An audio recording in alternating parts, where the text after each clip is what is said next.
Bismillah ar-Rahman ar-Rahim. Assalamu alaikum wa rahmatullahi wa barakatuh, and welcome back. We will speak in these coming slides on the types and subtypes of muscarinic and nicotinic receptors. Muscarinic receptors, as we said previously, belongs to G-protein coupled receptors, and these receptors can bind to acetylcholine to induce an intracellular effect. So initially, this G-protein coupled receptor is a transmembranal receptor, can receive a signal from any compound which binds from the extracellular part and can induce an intracellular actions. So this receptor can bind to a ligand, in this case acetylcholine, and this binding will induce a conformational change in the receptor, which lead to an interaction and activation of G-protein in the intracellular part. This G-protein can induce further cascade of second messenger tree to induce a wide range of physiological changes in the cell. So this GPCR or G-protein coupled receptors, the muscarinic receptors, binds to intracellular proteins which are called the G-proteins. This G-protein is composed from three subunits: alpha, beta, and gamma subunits. Alpha subunits has an enzymatic activity and can bind to GTP, guanosine triphosphate. So we will see in the coming slide how this GPCR binds to a ligand. As you can see, it combines to a ligand from the extracellular part, which induce a conformational change in the intracellular part that is interacting with the G-protein. All GPCRs in the body are composed from 7 transmembranal helices. These helices going through the membrane, which form like a tunnel shape. Although this tunnel is not an open tunnel, it's only a tunnel shaped, and has an extracellular part which interact with the ligands, and has an intracellular part which interact with the G-protein or other second messenger proteins. This figure shows how a ligand bind to muscarinic receptor and induce a conformational change in the receptor, which lead to dissociation of the G-protein from the receptor in the intracellular part. As you can see, ligand combines to GPCR. Conformational changes happens in the GPCR, which lead to dissociation of this G-protein complex from the receptor. G-protein complex, once it is dissociated from the receptor, it will be activated. It will be activated, and the activation is the biphosphorylation of its GTP to GTP. So guanosine diphosphate is attached to G-protein. Once it dissociates from the GPCR, it will be activated to GTP. Once it's activated to GTP, it will induce another tree of a cascade of second messengers. Then it will be inactivated back to its original state. So the G-protein, when it's activated, it will have a GTP attached to it. Once the activity is terminated, means this complex will go back to its GDP mode. So the G-protein, when it's bound to GDP, it's in the inactive state. Once it's converted into GTP, G-protein, it's the active state, and this active state is short-lived. It will go back again to inactive state. How it go back to inactive state? Because the G protein itself has an enzymatic activity. It will dissociate or it will hydrolyze the phosphate from the GTP to convert it back to GDP and release phosphate. So G protein itself has enzymatic activity in its own. So here you can see that alpha subunit possesses GTPase activity and it quickly hydrolyzes GTP to GDP to terminate the signal transmission. So all of these dissociated proteins will have an ability to induce intracellular messages. The G alpha bound to GTP, the alpha and beta or the gamma and beta proteins, all of these will induce a second messages in the cell. The muscarinic receptors, according to its sequences in the human genome, we are having 5 types of muscarinic receptors. They are differed by the amino acid sequence as well as the distribution in the body and their effect on the tissue. We have M1, M2, M3 and M5. The odd numbered muscarinic receptors are called excitatory muscarinic receptors, means they excite the cells, while the M2 and M4 called inhibitory receptors, means they inhibit the cells.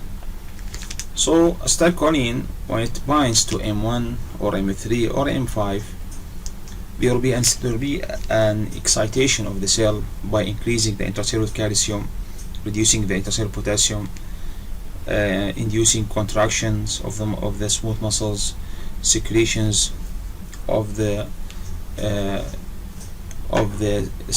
salivary glands or the sweaty glands.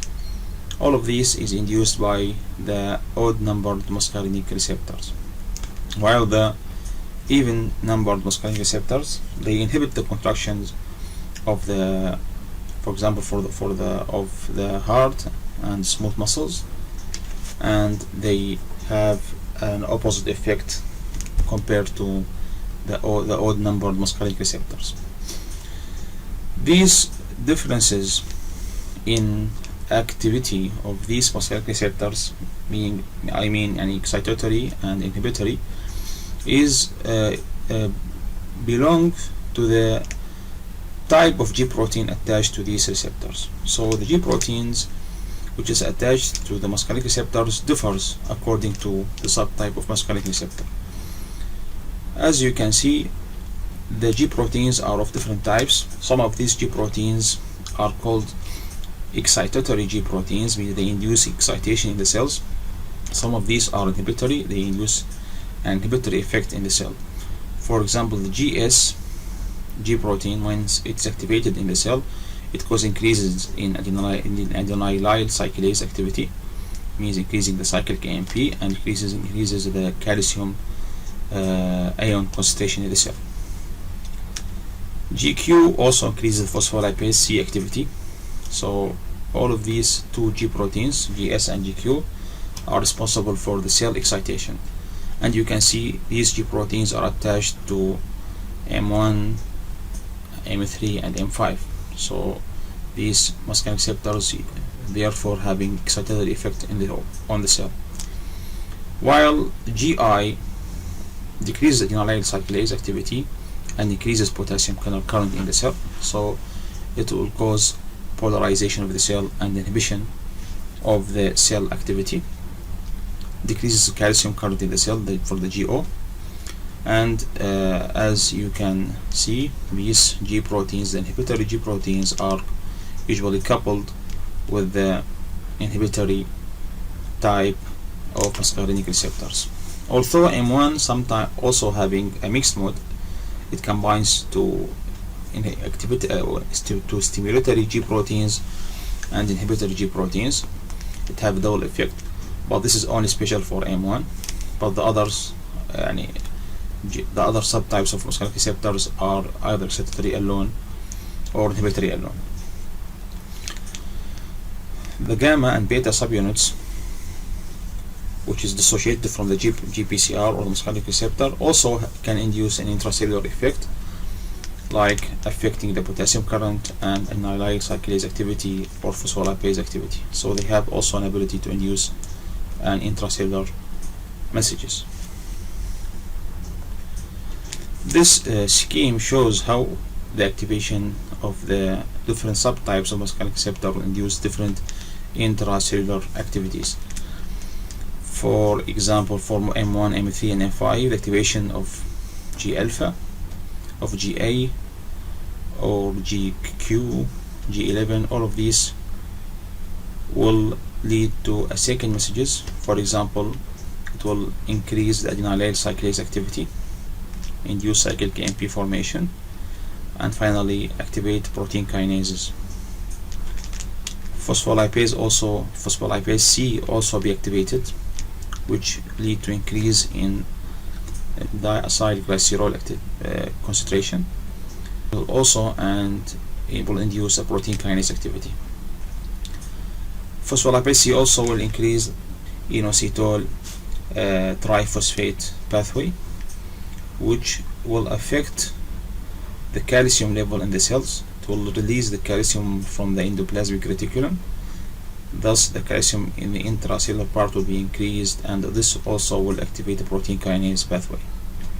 So, all of these will finally lead to activation of protein kinases in the cell. For phospholipase A2, it will lead to release of arachidonic acids, and this will increase the eicosanoids compounds in the cell, like those prostaglandins or cytokines and others, and these will also have a various physiological effect on the cell. So these are the main pathways which are activated through the G protein attached to the excitatory muscarinic receptors M1, M3, and M5.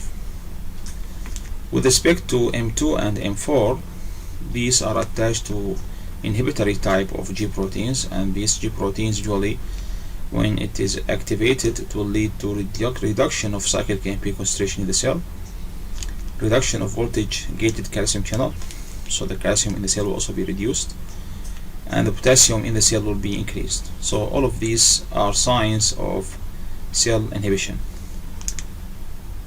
The signs of cell inhibition is reduction in cyclic AMP, reduction in calcium, increase in potassium. The opposite means activation, meaning when the cyclic AMP is increased, but calcium is increased, and potassium is reduced. These are the signs of activation of the cell.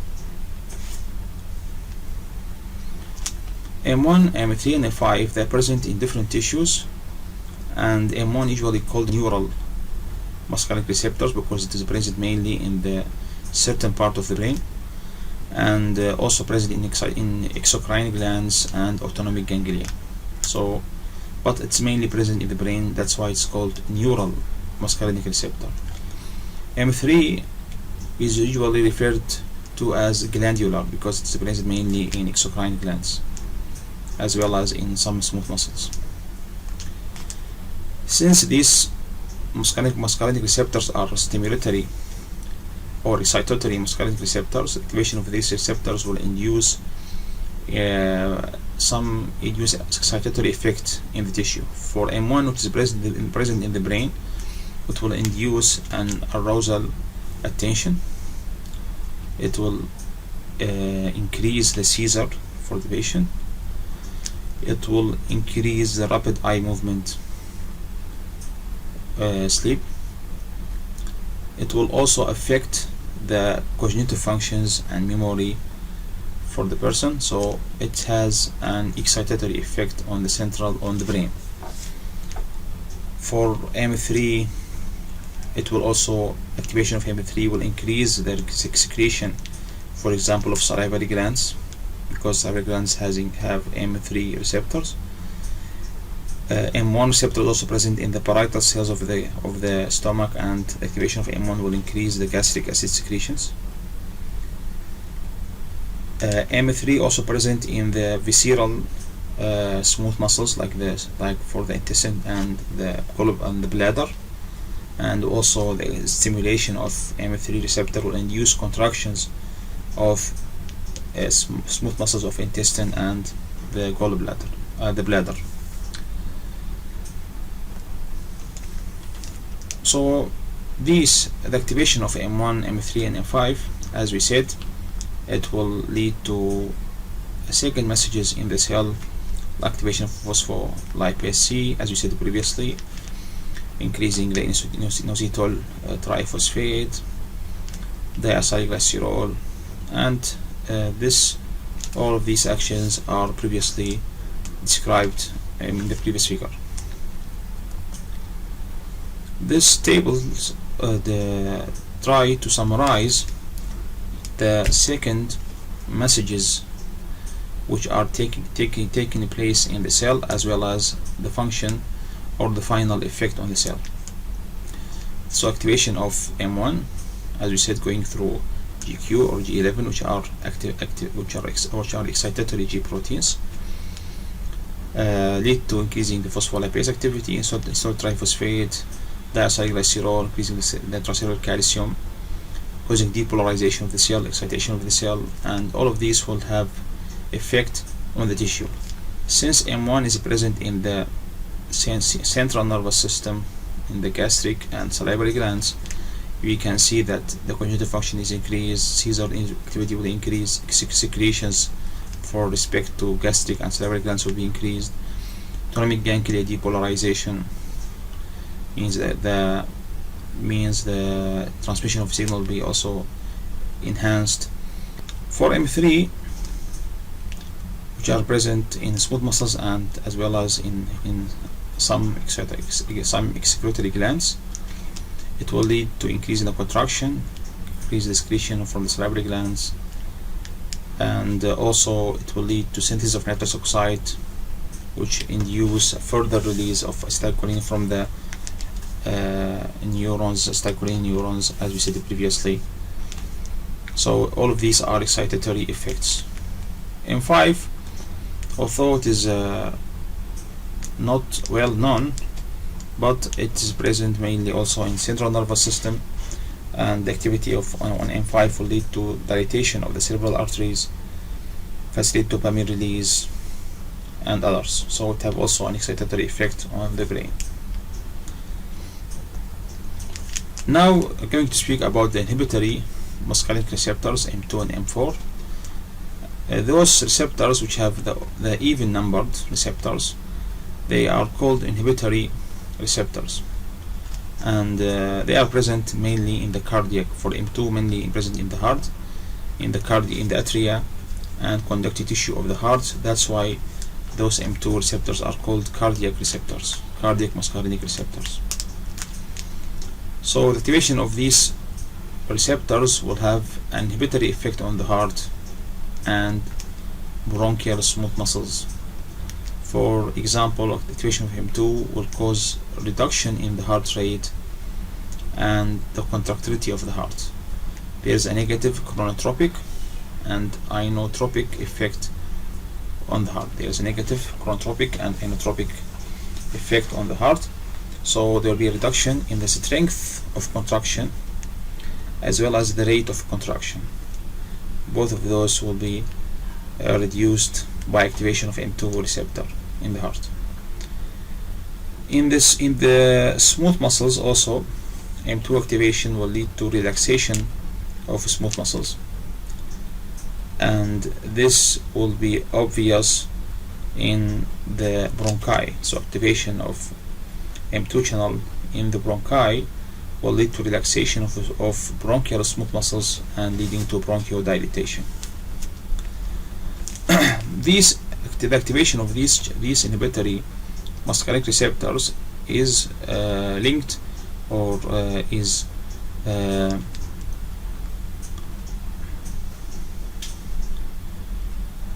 observed as increase in potassium level in the cell and reduction of cyclic AMP and calcium in the cell, which means lead to hyperpolarization of the cell.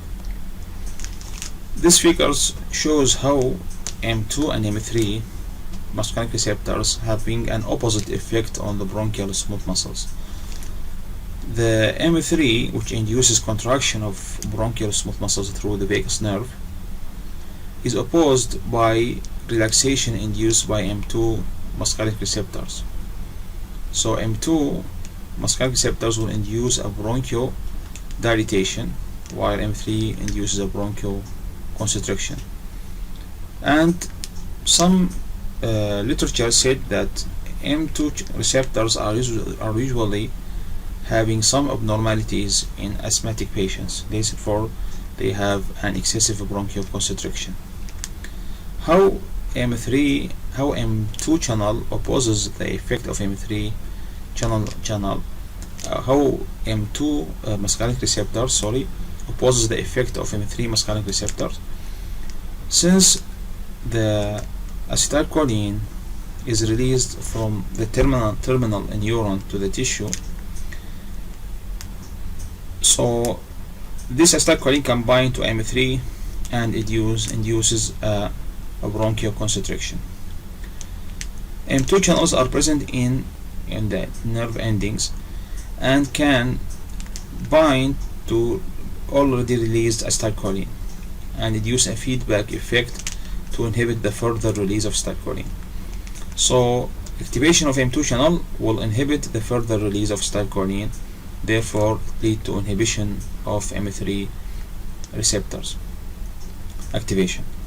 That's how M2 channel function. It will have an effect on reducing the further release of acetylcholine, which eventually lead to reduction in the stimulation of M3 channel, which will lead to bronchodilation.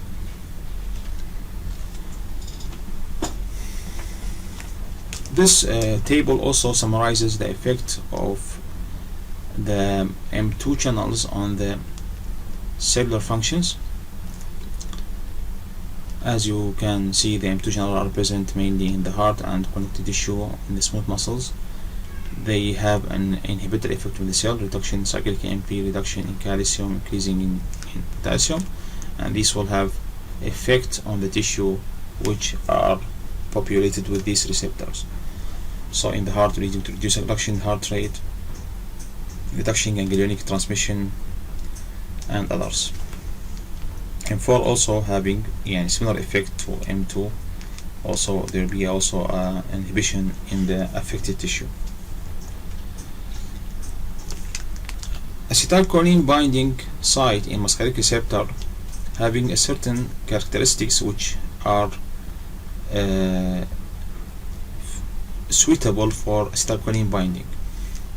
So the main feature of acetylcholine is the presence of the ester group, the presence of a linker, and the presence of quaternary amine.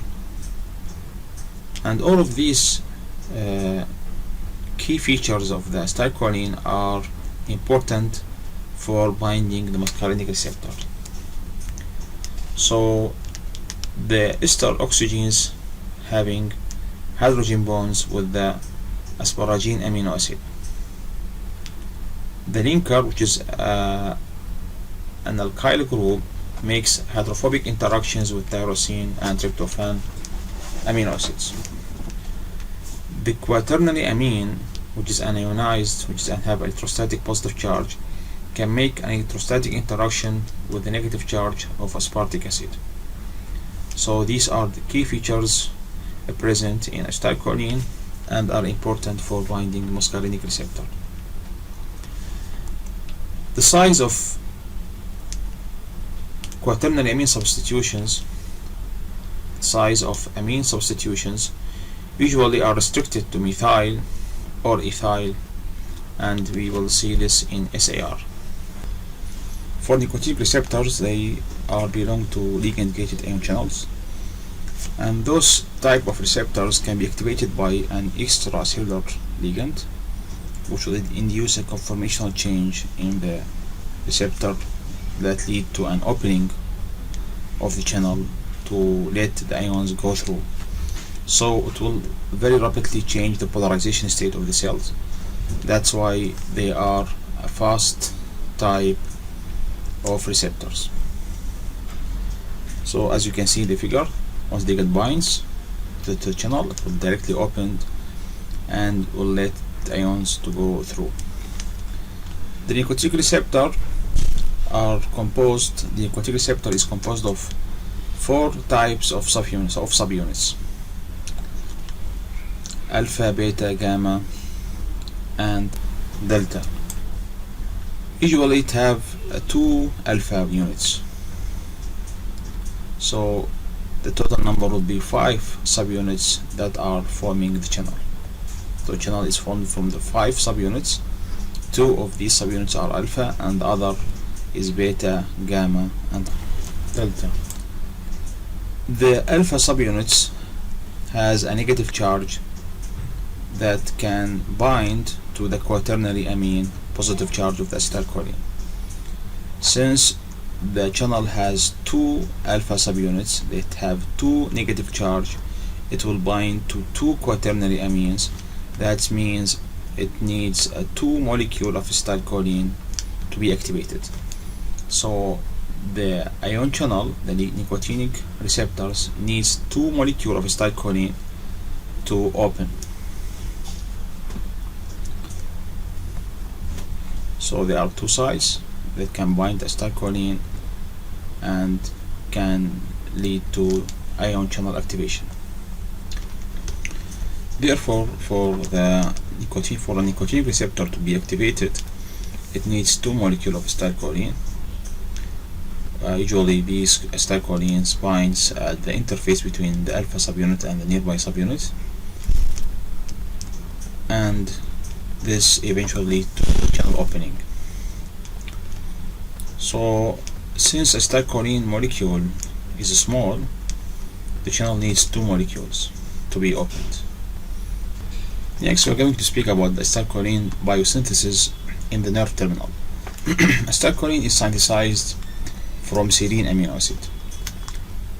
Serine amino acid is decarboxylated by an enzyme serine decarboxylase to form an ethanol amine molecule. This ethanol amine contains a primary amine which will be converted into quaternary amine by methylation, N-methylation. So there is a choline N-methyl transferase which will take methyl group from S-adenoside methionine, take methyl from S-adenoside methionine and be added it into the amine. So there will be a 3 successive addition to form a choline which have a quaternary amine. Choline will be esterified by choline acetyl transferase that take acetyl group from acetyl S-CoA, acetyl enzyme CoA, and this acetyl will be added to choline to form acetylcholine. So the steps are decarboxylation, N-methylation, then finally ester group addition or esterification. As you can see that the choline is an important molecule which can be obtained either from the recycled choline that is generated from the hydrolysis of acetylcholine in the synapse. Choline also can be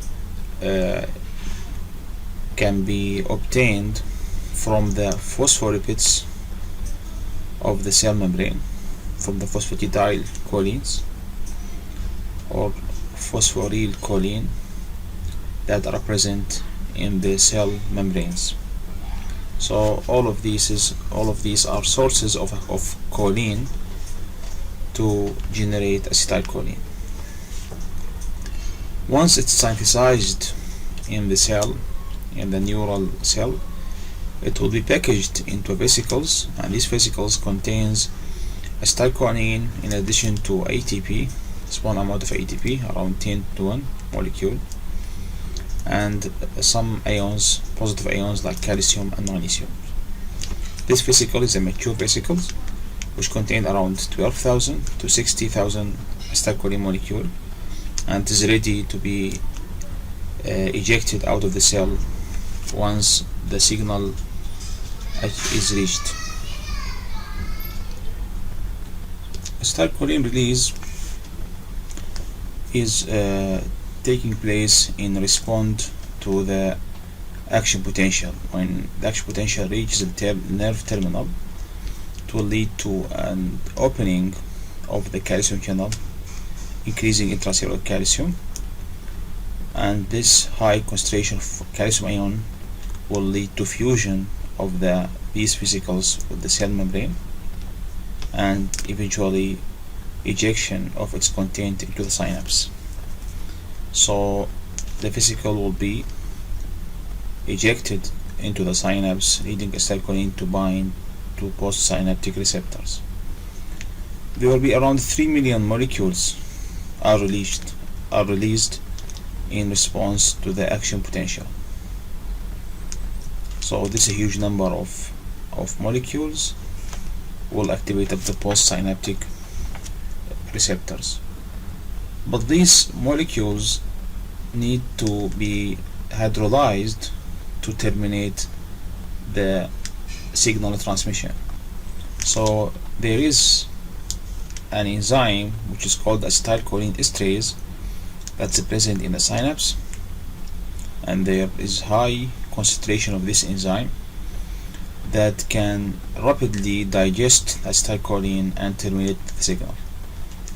The acetylcholine esterase present in the synapse is enough to hydrolyze 300 million molecules of acetylcholine in 1 millisecond. Let's say we have 100 vesicles are released. Each vesicles contain 3 million of molecules, acetylcholine molecules.